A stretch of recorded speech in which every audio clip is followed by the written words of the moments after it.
Hello everyone. তো আমি আজকে তোমাদের সাথে ভীষণ সুন্দর একটা কেকের ডেকোরেশন শেয়ার করব। আর এই কেকটা বানাতে গিয়ে যে আমাকে কত রকম প্রবলেমের সম্মুখীন হতে হয়েছিল সেটাও তোমাদের সাথে শেয়ার করব। তো প্রথমে ভেবেছিলাম যে এই প্রবলেমগুলো তোমাদের সাথে শেয়ার করার কোনো দরকার নেই, শুধু কেকের ডেকোরেশনটাই শেয়ার করব। পরে মনে হলো যে না, এরকম টাইপের ছোট ছোট দুর্ঘটনা বা বড় বড় দুর্ঘটনাও কেক বানাতে গিয়ে কখনো কখনো ঘটে যায়। তো সেই মুহূর্তে কোনো রকম ভয় না পেয়ে সাহসের সাথে কেকটাকে আবার সুন্দর করে বানিয়ে তোলায় কিন্তু একটা চ্যালেঞ্জিং ব্যাপার। আমি লাস্ট 5-6 বছর ধরে কেক বানাচ্ছি, কিন্তু এরকম প্রবলেমের সম্মুখীন সত্যিই কখনো হয়নি। এই কেকটা বানাতে যাওয়ার সময় মানে পুরো স্পঞ্জ থেকে শুরু করে ফুল কেকের ডেকোরেশন পুরোটাই আমাকে প্রবলেম ফেস করতে হয়েছে। তো বেশ কিছুদিন আগে আমাকে তোমাদের মধ্যে একজন ফেসবুকে মেসেজ করেছিল, যেটা আমার মেন আইডি, সেখানে যে দিদি তোমার বানানো স্পঞ্জ দেখে আমি স্পঞ্জটা বানিয়েছিলাম, কিন্তু তোমারটা খুব সুন্দর, কোনো প্রবলেম হয় না, বাট আমারটা চুপসে গেছে ভেতর থেকে, এরকমটা কেন হয়েছে? তো আমি তাকে জানাই যে এইরকম প্রবলেম সম্মুখীন শুধুমাত্র তোমরাই যে হও একদমই নয়, কখনো কখনো আমার সাথেও এরকম ঘটনা ঘটে।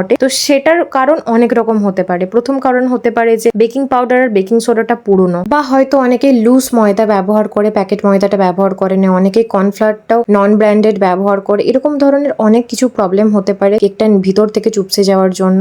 তো সেম প্রবলেম আজকেও আমার সাথে হয়েছিল। তো সেই মুহূর্তে কেকের স্পঞ্জটাকে আবার নতুন করে বানানোর কোনো দরকার নেই, এতে করে তোমাদের যে লাভটা সেটা কিন্তু অনেকটাই কমে যায়। আর সেই জন্য আজকের ভিডিওটা আমি তোমাদের সাথে শেয়ার করেছি। আশা করবো ভিডিওটা তোমাদের জন্য অবশ্যই হেল্পফুল হবে। তো আজকের এই কেকটা 2 টায়ারের একটা কেক, 3 পাউন্ড এটার ওয়েট। অবশ্যই কেকটাকে ডেকোরেশন করতে গিয়ে এর থেকে একটুখানি বেশি হয়ে গিয়েছিল। আর আজকের কেকটা হচ্ছে একটা এঙ্গেজমেন্ট কেক। তো প্রথমে কেকটার লুকটা এতটাই সুন্দর লাগছিল, সত্যি মানে অবাক করা একটা কেকের ডেকোরেশন হয়েছিল, কিন্তু পরক্ষণে আমার সাথে এমন কিছু ঘটে যায় যার জন্য পুরো ডিজাইনটাই আমাকে চেঞ্জ করে ফেলতে হয়। তো এর আগেও আমি তোমাদের সাথে অনেকগুলো ভিডিওতে শেয়ার করেছিলাম যে আমি যখন 2 টায়ারের কেক বানাই, ঠিকঠাক যদি মাপের মোল্ডগুলো না পাই হাতের কাছে, সেক্ষেত্রে আমি ছোট অথবা মিডিয়াম সাইজের একটা কেক মোল্ডের মধ্যে কেকটাকে বেক করে নিই, তারপর একটা বাটির সাহায্যে কেকটাকে কাট করে নিই। এতে করে শেপটাও প্রপার আসে, কার খুব একটা প্রবলেমও ফেস করতে হয় না। তো আজকের কেকটার ফ্লেভার ছিল ভ্যানিলা, আর এটাতে আমি অ্যাজ আ ফিলিং এর জন্য হোয়াইট চকলেট গানাচ ব্যবহার করেছিলাম। আর তোমরা চাইলে এখানে ভ্যানিলা কেকের ক্ষেত্রে এই যে ফিলিং সেটাকে তোমরা স্কিপও করে যেতে পারো, অথবা তোমরা চাইলে এখানে হোয়াইট চকোচিপও ব্যবহার করতে পারো। তো উপরের টায়ারের স্পঞ্জটা বানাতে গিয়ে অনেকটাই স্পঞ্জ কিন্তু এক্সেস হয়ে গিয়েছিল। আমি যেটা সব ভিডিওতে বলি, এখনো বলছি, যে আমি কিন্তু কোনো কিছুই ফেলে দিই না। যেটুকু স্পঞ্জ বাড়তি হয় সেই স্পঞ্জটাও চেষ্টা করি এই কেকটার মধ্যে ব্যবহার করে নিতে। আর কিভাবে ব্যবহার করছি সেটা তোমরা স্ক্রিনে দেখতেই পাচ্ছ। একটা লেয়ার প্রথমে খুব ভালোভাবে দেওয়ার পর মিডিল লেয়ারে কিন্তু এই কাটিং স্পঞ্জগুলো ব্যবহার করতে হবে, আর তারপর ক্রিম দিয়ে খুব হালকা হাতে ক্রিমটাকে স্প্রেড করতে হবে। এই মুহূর্তে কিন্তু তাড়াহুড়ো করলে প্রত্যেকটা স্পঞ্জ কিন্তু একটার থেকে আলাদা হয়ে যাবে, তারপর কিন্তু কোনোভাবেই তোমরা ঠিকঠাক করে অ্যাসেম্বল করতে পারবে না। আর যেটুকু বাইরে দিকে বেরিয়েছিল সেই স্পঞ্জটা একটা কাঁচির সাহায্যে আমি কেটে নিয়েছি, আর তবে কিন্তু কেকটার ফিনিশিংটা খুব সুন্দর তোমরা নিয়ে আসতে পারবে। আর এই কেকটা যেহেতু একটা এঙ্গেজমেন্ট কেক ছিল, সেই জন্য স্পঞ্জে এখানে আমি রেড কালারটা ব্যবহার করেছি। এটা একদমই অপশনাল, তোমরা চাইলে ব্যবহার করতেও পারো অথবা স্কিপও করে যেতে পারো, অথবা তোমাদের পছন্দ অনুযায়ী যে কোনো কালার এখানে ব্যবহার করতে পারো। আমি সবসময় চাই যে কেকটাকে বাইরে থেকে সুন্দর দেখালে হবে না, কেকটা যেন ভিতর থেকেও সুন্দর দেখতে হয়। তো এখানে আমি কিন্তু অবশ্যই লিকুইড কালার ব্যবহার করেছি, তোমরা চাইলে জেল অথবা লিকুইড দুরকম মতনই ব্যবহার করতে পারো স্পঞ্জ বানানোর ক্ষেত্রে। আর আজকে যেহেতু এই ভিডিওটাতে আমি A to Z তোমাদের সাথে শেয়ার করেছি যে কি কি প্রবলেম আমাকে ফেস করতে হয়েছে বা কি কি ভাবে আমি কেকটাকে ঠিক করার চেষ্টা করেছি, পুরোটাই তোমাদের সাথে শেয়ার করেছি, যার জন্য ভিডিওটা একটু লম্বা হয়ে যেতে পারে। তো আমি আশা করবো ভিডিওটা অবশ্যই তোমরা পুরোটা দেখবে। আর আজকের এই কেকটা বানাতে গিয়ে আরো একটা প্রবলেম, যেটা হয়তো তোমরা ভিডিওতে বুঝতে পারছো না, তো সেটা তোমাদেরকে বলে রাখি, যে স্পঞ্জটা অত্যাধিক পরিমাণে সফট হয়ে গিয়েছিল আর ক্রিমটা অত্যাধিক পরিমাণে স্টিফ হয়ে গিয়েছিল, যার জন্য কেকটাকে সুন্দরভাবে ক্রাম কোটিং করতে গিয়ে আমার অবস্থা একদমই খারাপ হয়ে যায়। আর যখন আমি 2 টায়ারের কেক বানাই, আমি তখনই বলি যে প্রত্যেকটা টায়ার ক্রাম কোটিং বলো বা আইসিং বলো, এই দুটো কমপ্লিট করার পর ফ্রিজে সেট হওয়ার জন্য মিনিমাম 15 থেকে 20 মিনিট পর্যন্ত রেখে দিও। এতে করে যখন তোমরা একটা টায়ারের সঙ্গে আরেকটা টায়ারকে অ্যাসেম্বল করবে, সেটা তোমাদের জন্য অনেক বেশি সহজ হবে। আর সেক্ষেত্রে তোমাদের কেকটা উল্টে যাওয়া বা পড়ে যাওয়া বা স্পঞ্জ বেরিয়ে আসা বা একটা থেকে একটা স্পঞ্জ আলাদা হয়ে যাওয়া, এই ধরনের প্রবলেম কিন্তু ফেস করতে হবে না। তো প্রায় অনেক ভিডিওতে তোমাদেরকে দেখিয়েছি যে স্ক্র্যাপারের ডিজাইনটা ভীষণই পছন্দ আমার, তবে আজকে ওই সব কিছুর থেকে বেরিয়ে একটুখানি ডিফারেন্ট বানানোর চেষ্টা করেছি। আর এখানে একটা প্যালেট নাইফের সাহায্যে এরকম লম্বা লম্বা ভাবে টেনে নিয়েছি। এই ডিজাইনটা কিন্তু জানি না ভিডিওতে কতটা সুন্দর লাগছিল, বাট অরিজিনালি ভীষণ রকমের সুন্দর লাগছিল। আর বানানো কিন্তু অত্যাধিক সহজ। এই দুটো টায়ারের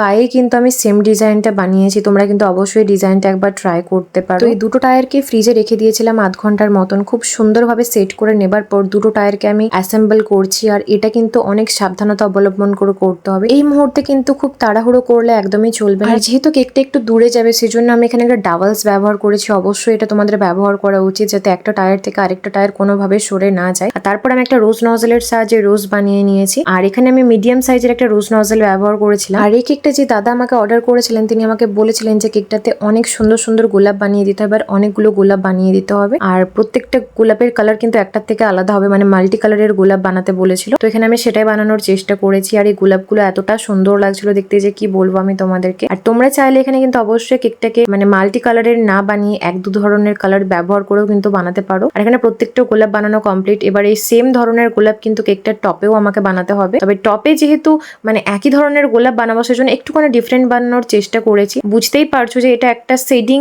গোলাপ বানানোর চেষ্টা করেছি। জানি না কতটা কি সুন্দর লাগছে ভিডিওতে, বাট অরিজিনালি ভীষণ রকমের সুন্দর লাগছিল। আর অন্যদিকে আমি সেমি ফন্ডেন্টের কিছু হার্ট বানিয়ে নিয়েছি 2-3টা সাইজের। আর তারপরে যেহেতু নাম লেখার ছিল তো এরকম ধরনের নেম প্লেটও বানিয়ে নিয়েছি। আর এই ফন্ডেন্টের হার্ট গুলো আমি চারদিকে খুব সুন্দরভাবে লাগিয়ে নিচ্ছি। কেকটা তো এতক্ষণ পর্যন্ত সব ঠিকঠাক ছিল। আসলে এই কেকটা যেদিন ডেলিভারি করার ছিল তার আগের দিন রাত পর্যন্ত আমি অনেকটাই কাজ এগিয়ে রেখেছিলাম। ভেবেছিলাম সকালে ঘুম থেকে উঠেই আমি কেকটাতে আরো আধ ঘন্টার মতন কাজ আছে সেটা কমপ্লিট করে নিয়ে আধ ঘন্টা ফ্রিজে রেখে ডেলিভারি দিয়ে দেবো, যেহেতু আমার হাতে বেশি সময় ছিল না। তো আমি বুঝতেই পারিনি যে কেকটার সাথে এরকম কোনো দুর্ঘটনা ঘটলেও ঘটতে পারে। তো চলো সেটাও তোমরা আস্তে আস্তে দেখতে পাবে যে অরিজিনালি ঘটেছিল কি। তো এখানে একটা এঙ্গেজমেন্টের টপার লাগিয়ে দিয়েছিলাম আর চারদিকে এরকম ভাবে কিছু লতা পাতা বানিয়ে নেওয়ার পর কিছু স্প্রিঙ্কেল স্প্রেড করে নিয়েছিলাম। আর এভাবেই কিন্তু কেকটা আমি ফ্রিজে রেখে দিই। তারপর দিন সকালে ঘুম থেকে উঠে ফ্রিজের ডোরটা ওপেন করেই আমি পুরো অবাক। দেখতেই পারছো যে প্রত্যেকটা হার্ট এরকম ভাবে গলে নিচের দিকে পড়ে গেছে। তো এটা দেখার পর প্রথমে আমার মাথা কিছু কাজই করছিল না যে আমি কি করব, এটাকে কিভাবে কভার আপ করবো। যেহেতু সাদার উপর একটা লাল কালার, এটাকে কভার আপ করাটা ভীষণই চাপের। আর সব থেকে বড় কথা আমার হাতে বেশি সময়ও নেই, খুব তাড়াতাড়ি কেকটাকে আমাকে ডেলিভারি করতে হবে ভেন্যুতে যেখানে কেকটা কাটা হবে। তো এটা যখন আমি রিমুভ করছিলাম তখনই আমি দুরকম আইডিয়া আমার মাথাতে এসেছিল যে এই দুটোর মধ্যে একটা নিশ্চয়ই আমার ঠিকঠাক কাজ লাগবে। তো প্রথম আইডিয়াটা একদমই বেকার হয়ে গিয়েছিল, দেখতেই পাচ্ছ। তো রেড কালারটার উপরে ভেবেছিলাম একটুখানি হোয়াইট ক্রিম দিয়ে ওইরকম ভাবে যেরকম ভাবে প্যালেট নাইফ দিয়ে ডিজাইনটা বানিয়েছি সেরকম ভাবে করবো, কিন্তু এটা একদমই মানে ফেলিওর হয়ে গেছিলাম।